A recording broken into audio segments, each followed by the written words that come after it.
includes the following counties in Indiana: Decatur, Johnson, and Morgan. Remember, a severe thunderstorm watch means the conditions are favorable for the development of severe weather, including large hail and damaging winds in and close to the watch area. While severe weather may not be imminent, persons should remain alert for rapidly changing weather conditions and listen for later statements and possible warnings. Stay tuned to NOAA weather radio, commercial radio and television outlets, or internet sources for the latest severe weather information.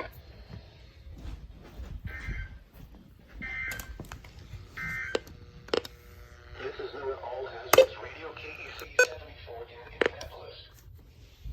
The National Weather Service has issued severe thunderstorm watch number 249, effective until 2 a.m. Eastern Daylight Time Friday.